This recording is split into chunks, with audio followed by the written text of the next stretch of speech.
എൻ്റെ പിതാവിനെ റയീസുലുലമയെ ഇയാവുസുന്നയിൽ മുദരിസായി നിശ്ചയിക്കുമ്പോൾ അപ്പോൾ അത് കൊട്ടപ്പുറത്ത് നിന്ന് ദർസ് അന്വേഷണം വന്ന് കൊട്ടപ്പുറത്തുകാർ ഉറപ്പിച്ചിരുന്നു.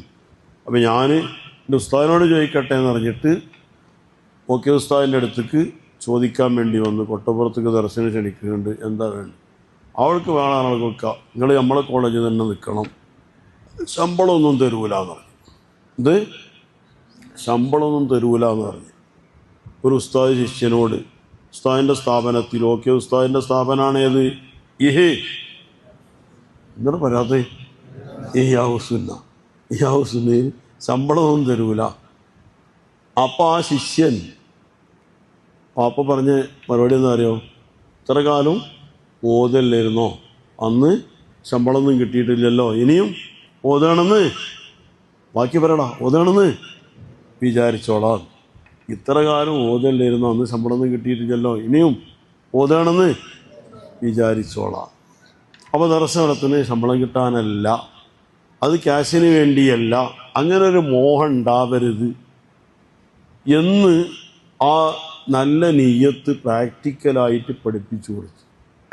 അങ്ങനെ അപ്പോൾ 58 വർഷമായി യാവുസുന്നീന് മൂപ്പര് മുദരിസായിട്ട്. ഇപ്പോഴും മൂപ്പരോട് എത്ര ശമ്പളം എന്ന് ചോദിച്ചാൽ അറിയില്ല. റയീസുലുലമയ്ക്ക് എത്ര ശമ്പളം ചോദിച്ചാൽ മൂപ്പർക്ക് അറിയില്ല. ഇവര് കവറിൽ കൊണ്ടുപോയി കൊടുക്കും, ഇവർ കീശയിലിട്ടാണ് പോകും, ഇങ്ങനെ കാണുന്നവർക്ക് ഇങ്ങനെ കൊടുക്കും, കൊടുത്ത് ഇങ്ങനെയാണ് തീരും. അങ്ങനെ എത്ര കിട്ടിയോന്ന് അറിയില്ല. അങ്ങനെ കാശുണ്ടെങ്കിൽ അങ്ങനെ കൊടുത്ത് ഇങ്ങനെയാണ് തീരും. ആ കീശയിലുണ്ടല്ലാണ് നമ്മളുടെ അവർ ഇവിടെ അങ്ങനെ കൊടുക്കും. എത്ര ശമ്പളം മൂപ്പർക്ക് അറിയില്ല.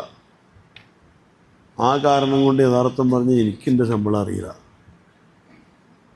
അപ്പോൾ പല നമ്മൾ നോക്കണ്ടേ, ശമ്പളം നോക്കലില്ല. നമ്മൾ നോക്കലിപ്പോൾ ഷെയ്ഖുനാൻ്റെ തൃപ്തിയോട് എതിരായെങ്കിലോ ശമ്പളം നോക്കലില്ല. എനിക്കെൻ്റെ ശമ്പളത്തറിയില്ല. ഏകദേശം നല്ല സുഖം ജീവിക്കാനും എന്തറായത്തരം നല്ല ഡീസൻ്റായിട്ട് ജീവിക്കാം. നിങ്ങളും ആ ചെങ്ങരയിലേക്ക് ചെന്ന് മുട്ടണില്ലേ നിങ്ങൾ ഉസ്താദിലൂടെ? ശരിക്കും ആ ചെങ്ങരയിൽ കോർത്ത് നിർത്തുക, നല്ല ഇഖ്ലാസ്. അതുകൊണ്ട് പഠിക്കുന്നത് ജോലി കിട്ടാനല്ല കേട്ടോ, ആണോ? ജോലി കിട്ടാനാണ് നിങ്ങൾ പഠിക്കണ്ട. ജോലി കിട്ടാനല്ല ഇൽമു പഠിക്കണത്, ശമ്പളം കിട്ടാനല്ല. എന്ന് പറഞ്ഞാൽ ജോലി കിട്ടൂല എന്നല്ല, ശമ്പളം കിട്ടൂല എന്നല്ല. കിണർ കുഴിക്കണേ എന്തിനല്ല? മണ്ണ് കിട്ടാനാ? അല്ല, എന്തിനാ കിണർ കുഴിക്കണേ? എന്തിനാ? വെള്ളം കിട്ടാൻ. മണ്ണ് കിട്ടുമോ കിട്ടൂലേ? കിണർ വിൽക്കും, മണ്ണ് വേണ്ടെന്നറിയാൻ പറ്റുമോ? പക്ഷെ മണ്ണല്ല ലക്ഷ്യം. കിണർ വിൽക്കുമ്പോൾ മണ്ണ് കിട്ടും, മണ്ണല്ല ലക്ഷ്യം, വെള്ളമാണ്, വെള്ളം കിട്ടാനാണ്. ഇപ്പം ശമ്പളം കിട്ടുമ്പോൾ വേണ്ട എന്ന് പറയേണ്ട ആവശ്യമൊന്നുമില്ല. ദാലിക ഫദ്ലുല്ലാഹ്, അത് അള്ളാഹുവിൻ്റെ ഔദാര്യം. ജോലി കിട്ടുമ്പോൾ വേണ്ട എന്ന് പറയണ്ട, അത് അള്ളാഹുവിൻ്റെ ഔദാര്യം. ഒക്കെ അള്ളാഹുവിൻ്റെ ഔദാര്യം എന്ന് കണ്ട് അതിന് അള്ളാഹു തആലക്ക് ശുക്ർ ചെയ്യണ ഒരു മനസ്സുണ്ടാവുക. അതുകൊണ്ട് ലക്ഷ്യം അള്ളാഹു തആല.